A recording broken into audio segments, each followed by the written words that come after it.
family kept quiet for months about my sisters sold the painting I inherited from my grandpa to buy an apartment. When I found out about IT, they shrugged. Don't be so selfish. So I made one call, and now they're in trouble. I never felt like I truly belonged in my family. That's a hard thing to admit, but I guess that's how it's always been. My name is Amelia, and I've spent most of my life living in the shadow of my older sister Olivia. Growing up in our small house, it was always obvious who the favorite child was. Olivia could do no wrong in my parents' eyes. Even when she messed up, and trust me, she messed up plenty, Mom and Dad would just smile and say, "That's our Olivia," like her mistakes were somehow charming. Me, I couldn't even breathe wrong without them noticing. "Amelia, sit up straight. Amelia, your grades could be better. Amelia, why can't you be more like your sister?" That last one was their favorite. The only person who ever made me feel valued was my grandfather, Mom's dad. Grandpa Mike was this tough old guy with the softest heart. He lived in this big house across town, and visiting him was like stepping into another world where I wasn't constantly being compared to my sister. "You remind me so much of your grandmother," he used to tell me, standing in front of this old painting in his living room. It was a portrait of some unknown woman from the 19th century, but Grandpa swore she looked just like Grandma, who died when I was 12. "And you look just like her too, Amelia. You've got that same fire in your eyes." I never saw what he was talking about, but it made me feel special. Like I belonged somewhere, even if it wasn't in my own home. Things got even more tense when Olivia dropped out of college during her 3rd year. Mom and Dad had taken out loans to pay for her education, scraping together every penny they could. But Olivia had bigger plans. She was going to start a business with her best friend, Rachel. "It's going to be huge," she kept saying. "We're going to be the next big thing." Mom and Dad just nodded along, proud of their entrepreneurial daughter. They never even mentioned the wasted tuition or the loans they were still paying off. When my 18th birthday rolled around, we had a small party at home. Nothing fancy, just family and a few neighbors. I wasn't expecting much, maybe some gift cards or clothes. That's why what happened next completely blindsided me. Grandpa Mike stood up after we cut the cake, tapping his glass with a spoon to get everyone's attention. "I have an announcement to make," he said, his voice carrying across our cramped living room. "Amelia, I've watched you grow up into an incredible young woman. You work hard, you're kind, and you deserve a chance to follow your dreams." He pulled an envelope from his jacket pocket and handed it to me. "I paid for your college tuition in full," he said, "all 4 years, wherever you want to go." I couldn't breathe. The room went completely silent. I opened the envelope with shaking hands, staring at the documents inside, proof that my future was secured. "Grandpa, I started, but I couldn't finish." I just threw my arms around him, tears streaming down my face. That's when Mom cleared her throat. "Dad, can we talk to you for a minute?" Her voice was tight, controlled. "Whatever you have to say, you can say it here," Grandpa replied, his arm still around my shoulders. "This is very generous," Mom said carefully. "But don't you think that money would be better spent helping Olivia with her business? She's really struggling to get things off the ground, and excuse me?" Grandpa cut her off. "This is my money, and I'll decide where to spend it." Olivia made her choice when she dropped out. Amelia deserves this chance. The look on my parents' faces, I'll never forget it. They were actually angry that I was getting an opportunity. Olivia just glared at me from across the room, her eyes burning with resentment. "Well," Dad finally said, forcing a smile, "this is quite a surprise." The rest of the party was tense to say the least, but I didn't care. For once in my life, someone had chosen me. Someone had seen me. I applied to colleges out of state, as far from home as I could reasonably go. When August came, I packed my bags and left without looking back. I'd visit Grandpa's house during breaks, but I avoided my parents' home as much as possible.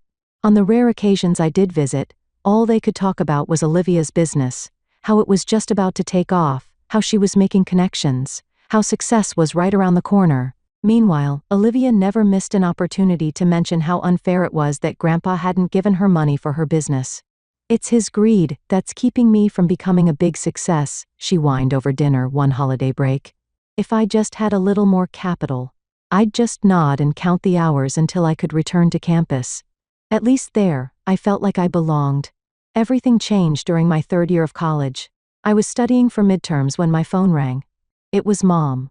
"Amelia," she said, her voice oddly flat. "Your grandfather died this morning. The funeral is on Saturday." I was numb during the entire trip home. Grandpa Mike had been the one constant in my life, the only person who seemed to see me for who I really was. And now, he was gone. I managed to get emergency leave from the dean's office and booked the first bus I could. When I arrived at my parents' house, the atmosphere was strange. There was sadness, sure, but also this weird undercurrent of anticipation. My parents hugged me when I walked in, but it felt mechanical, like they were just going through the motions. Mom's eyes were dry. "How are you holding up?" I asked her. After all, she just lost her father. "It's hard," she replied, but her voice lacked emotion. "We're handling the arrangements. The funeral is tomorrow, and the reading of the will is scheduled for the day after."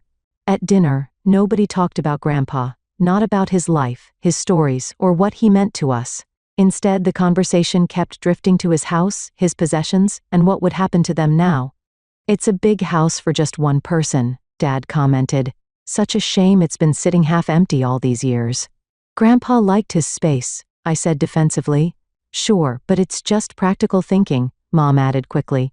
"It's worth considering what happens next." The funeral was small and efficient. I cried through most of it, while my family remained composed.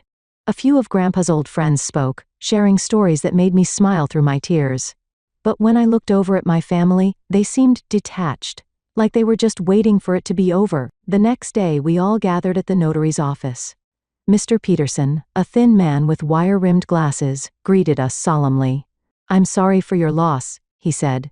Mike was a good man and a long-time client. He updated his will just last month, actually. That caught everyone's attention. My parents exchanged glances. "Let's begin," Mr. Peterson said, opening a folder. He read through the formal legal language and then got to the distributions. "To my daughter Susan Wilson, I leave my house and all its contents, except for the items specifically mentioned below."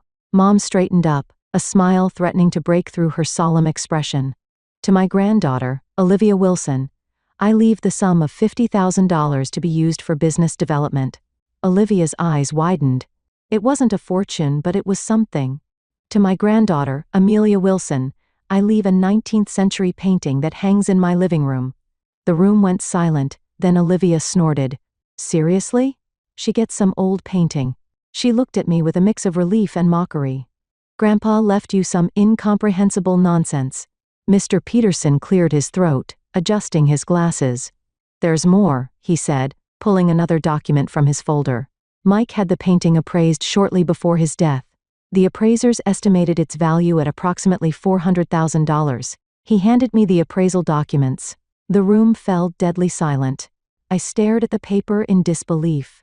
$400,000? For that old painting? I could feel everyone's eyes on me. Olivia had gone pale. Mom and Dad were staring at me with expressions I couldn't quite read. Shock certainly, but something else too, something calculating. The drive back home was painfully quiet. Once we arrived, Dad broke the silence. "We've decided to move into your grandfather's house," he announced. "It's bigger than this place, and it makes sense for us to use it rather than let it sit empty." "What about this house?" I asked. "We're selling it," Mom replied. "The money will go to Olivia to help with her business. So Olivia would get the proceeds from the house sale on top of her $50,000 inheritance." I wondered if that was enough to satisfy her, but I didn't have to wonder long. "This is so unfair," Olivia finally exploded, turning to me. "You don't deserve that painting. What do you even know about art? You should give it to the family." "It's my inheritance," I said firmly, anger bubbling up inside me. "Grandpa wanted me to have it. I'm not giving it away." I expected my parents to back Olivia up, like they always did, but to my surprise, Mom intervened. "Olivia, that's enough," she said gently. "There's no need to pressure your sister. The painting is Amelia's inheritance, just like the money is yours." I was shocked. Mom had never taken my side against Olivia before. It felt strange, almost suspicious. The next few days were a blur. I spent most of my time at Grandpa's house, walking through the rooms, remembering him. The painting still hung in the living room, the unknown woman looking out with eyes that, now that I really looked, did seem familiar somehow. Mom came by one afternoon, carrying boxes. She was already moving things in. "What are you planning to do with the painting?" she asked casually. "I'm not sure yet," I admitted. She nodded, setting down a box. "Don't worry about it. It can stay right here, in its usual place, until you decide." Relief washed over me. At least I didn't have to figure out what to do with a valuable painting while I was still in college. A few days later, I returned to campus. Life went back to normal: classes, study groups, exams. I tried to focus on my studies, to honor Grandpa's investment in my education. Weeks passed, and the raw grief began to fade into something more manageable. Then one night, scrolling through social media, I stopped cold. There on my screen was a post from Olivia, photos of a housewarming party in what looked like a brand new apartment in the city center. The caption read, "New chapter, new place." I stared at the images in confusion. How could Olivia afford an apartment downtown? Even with the money from Grandpa and the house sale, it seemed excessive for someone whose business was supposedly struggling. I picked up my phone and called her. "Hey, congrats on the new place. It looks amazing," I said when she answered. "Why didn't you tell me about it?" "You're busy with school," she replied dismissively. "Not like you could come to the housewarming anyway." "Still, it's big news. How'd you swing it? Is the business doing that well?" There was a pause. "I've got to go, Amelia. Talk later." She hung up abruptly, leaving me with an uneasy feeling I couldn't quite shake. A few months passed and summer break finally arrived. Despite my misgivings about returning home, I packed my bags and headed to what was now my parents' house, Grandpa's old place. It felt strange walking up that familiar path knowing he wouldn't be there to greet me. Mom had redecorated some rooms, but the living room remained largely untouched. The painting, my painting, still hung in its place of honor above the fireplace. I stood before it, studying the woman's face. Grandpa was right, there was something in her eyes that reminded me of old photos of my grandmother. Dinner that night was just the three of us. Dad talked about his job, Mom shared neighborhood gossip, and I gave brief updates about school. It felt almost normal, except for the elephant in the room, or rather, the apartment across town. "So," I said casually during a lowland conversation, "did you sell the old house?" Mom and Dad exchanged glances. "Yes, we did," Mom finally answered. "Got a decent price for it too." "And you gave the money to Olivia for her business?" I pressed. "That's right," Dad said, focusing intently on cutting his steak. "She needed the capital to expand." I nodded, taking a sip of water. "Speaking of Olivia, her new apartment looks amazing. Downtown must be expensive." My parents shifted uncomfortably in their seats. "Well," Mom said with a tight smile, "her business is going quite well. She can afford nice things now." Something about her tone didn't sit right with me. I remembered Olivia's evasiveness on the phone, and how quickly she'd hung up when I asked about finances. "That's great," I said. "What exactly is her business doing these days?" "Oh, Dad waved his hand vaguely. "Entrepreneurial things, marketing consultancy, I think." She's always been the business-minded one. The conversation moved on, but my suspicions didn't fade. The next day, I called Jamie, who was Rachel's brother, the same Rachel who was supposedly running this thriving business with Olivia. "Hey, Jamie. How's your summer going?" I asked after catching up a bit. "By the way, how's Rachel doing? Still working with my sister?" Jamie laughed. "If you can call it working, those two are still playing entrepreneur. But from what Rachel tells me, they're not exactly setting the business world on fire. They just like telling everyone what big shots they are." My stomach tightened. Really? Because Olivia just bought this gorgeous apartment downtown. I assumed business was booming. No way. Jamie sounded genuinely surprised. "Rachel's still living in that cramped apartment with 2 roommates. She'd have mentioned if they suddenly struck gold." After we hung up, I sat on my bed, thinking, if Olivia's business wasn't doing well, where did she get the money for the apartment? The house sale and Grandpa's $50,000 might cover it, but my parents said the money from the sale of their house was used for Olivia's business. I wandered into the living room, my eyes drawn again to the painting. Something felt off about it today. I stepped closer, examining the brush strokes. The way the light hit the canvas, it looked brighter somehow, newer. A cold feeling washed over me as I lifted the frame from the wall. I turned it over, searching for the small marks and imperfections I'd noticed when looking at it with Grandpa. A small tear in the corner of the canvas, a smudge of different colored paint on the back. The artist's faded signature. They were gone. This wasn't my painting. It was a fake. My hands trembled as I hung it back on the wall. Suddenly, everything clicked into place. Olivia's new apartment, Mom's unusual support of my inheritance, their insistence that the painting stay in its rightful place in this house. They had sold my painting, my inheritance, and used the money to buy Olivia an apartment. Then they'd replaced it with a forgery, assuming I wouldn't notice or wouldn't care enough to check. I needed proof though, and I needed to confront them when they couldn't wiggle out of it. So I waited, planning my next move carefully. That evening, Olivia joined us for dinner. I watched my family interact, noting the meaningful glances they exchanged, the way they carefully avoided any mention of Olivia's apartment or my painting. They had no idea I knew. As we all sat down at the table, I discreetly slipped my hand into my pocket and turned on the voice recorder app on my smartphone. No one noticed as I positioned the phone on my lap, making sure it would capture our conversation clearly. With evidence secured, I was ready.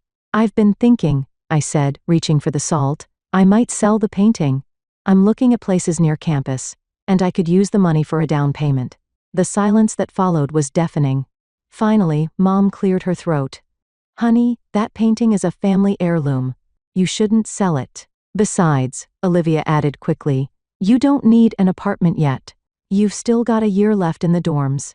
I nodded thoughtfully, watching their reactions carefully. "I've already made up my mind. Actually, I've called an appraiser to come tomorrow and verify its authenticity before I list it." Olivia suddenly pushed back from the table, her eyes filling with tears. "The dam broke. Fine, I sold it." "Okay, I sold your stupid painting," she cried. Mom and Dad looked at her in horror. "Olivia," Dad hissed. "What?" "She already knows. Look at her face, she knows." Olivia pointed an accusing finger at me. "I needed that money for my apartment. My business is failing, and you two wouldn't help me anymore." I set down my fork, meeting her gaze steadily. "So you stole from me." "We didn't steal," Mom interjected, her voice taking on a soothing tone. "We just reallocated family resources. Olivia needed a place to live, and you're still in college with everything paid for. This is what families do, we help each other." "By committing fraud?" I asked incredulously. "By selling something that belongs to me without my knowledge or consent, and replacing it with a fake." "Don't be so dramatic," Dad said with a dismissive wave. "It's just a painting. You wouldn't even have anywhere to put it." "It was my inheritance," I said, my voice low and controlled despite the rage building inside me. "The one thing Grandpa wanted me to have." "Well, what's done is done," Mom said with finality. "These are family matters, Amelia. Family helps family. Don't be selfish." I stood up from the table, my appetite gone. "I want my painting back." "That's enough." Mom stood up, her face flushed with anger. "I think you need to leave this house and think about your behavior. When you're ready to understand the value of family relations, you can come back." "Kick her out?" Olivia urged. "She's threatening us over a stupid painting. She doesn't deserve to be here." I looked at each of their faces, hardly recognizing these people who were supposed to love me. Without another word, I went upstairs, packed my things, and left. I only turned off the voice recorder once I was safely outside, making sure I had captured every incriminating word. I checked into a hostel, my mind racing. What should I do now? My phone kept buzzing with calls and messages from my parents and Olivia, but I ignored them all. Instead, I called the police and explained the situation. My inheritance had been stolen, replaced with a forgery, and used to purchase an apartment for my sister. The officer on the phone was sympathetic but cautious. "This sounds like it could be a civil matter, ma'am, but we'll look into it. Can you come to the station tomorrow morning?" That night, I barely slept. By morning, my phone was flooded with increasingly angry messages from my family, accusing me of setting the police on them and being a selfish brat. Around noon, I received a call from the police station asking me to come in. When I arrived, my parents and Olivia were already there, looking both furious and frightened. They immediately started talking over each other as soon as they saw me. "She's lying. This is a family dispute. The painting was always meant to be shared." "Enough," the detective in charge said firmly. Miss Wilson, your family claims you fabricated this entire story. They say you created the forgery yourself and are now trying to frame them. I felt a cold wave of disbelief wash over me. Of course they would turn this around on me. That's absurd, I said, reaching for my phone. I have proof. I played the recording from dinner, their voices crystal clear as they admitted to selling my painting and replacing it with a fake. The room fell silent as their confession played out for the detective. Olivia's face had gone white, Mom was staring at the floor, and Dad couldn't seem to look at anyone. I also have all the documentation for the painting, I continued, pulling papers from my bag, including the certificate of authenticity and the appraisal documents. I'm willing to have the painting in their house examined by experts to prove it's a forgery. The detective nodded, taking notes. This changes things. My parents and sister started pleading with me not to press charges, but I stood firm. I want to file a formal complaint, I told the detective, and I want my painting back. What followed was a whirlwind of police reports, investigations, and legal proceedings. The police located the buyer of my painting, a wealthy collector who thought he was making a legitimate purchase. The painting was seized as evidence, and a team of art experts confirmed it was indeed the original worth $400,000. Meanwhile, Olivia was forced to sell her apartment to repay the buyer. She cooperated with the investigation, admitting her role in the scheme, and providing details about how she'd arranged for the forgery. The court recognized her cooperation and the fact that she had made restitution, so she received a suspended sentence rather than jail time. She was also ordered to pay me $100,000 in damages for emotional distress, money she had to borrow from our parents, who had already spent most of their savings helping her business. Throughout the process, my parents maintained that they had only done what was best for the family. They told everyone who would listen that I had betrayed them by going to the police, that I had set cops on my own family over just a painting. They never once acknowledged that they had stolen from me, lied to me, and tried to gaslight me when confronted. You're no longer our daughter, Mom told me outside the courthouse after the final hearing. We don't want to see you again. It hurt, but less than I expected. The truth was, they had never really seen me at all. Once everything was settled, I received my painting back. It was even more beautiful than I remembered, the unknown woman's eyes seeming to hold a new wisdom now. I placed it in a secure bank vault for safekeeping until I could properly care for it myself. That was 6 months ago. I'm in my final year of college now, still focused on getting my degree and honoring Grandpa's faith in me. I haven't spoken to my parents or Olivia since the trial. According to mutual acquaintances, Olivia moved back in with our parents after losing her apartment. They tell people dramatic stories about their ungrateful younger daughter who tore the family apart. After graduation, I plan to find a good job and eventually buy my own place. When I do, I'll hang Grandpa's painting in the most prominent spot, not because of its monetary value, but because it represents the one person who always believed I deserved a fair chance. As for my family, I don't know if we'll ever reconcile. Some wounds cut too deep to heal easily. But I do know that I did the right thing by standing up for myself. Family should support each other, yes, but not by sacrificing one member for another's benefit. Not by stealing, lying, and manipulating. Maybe someday they'll understand that. Until then, I'll keep moving forward, building my own life, framing my own future, with or without them. The painting watches over me from its temporary home in the vault, the woman's knowing eyes seeming to say, "Well done."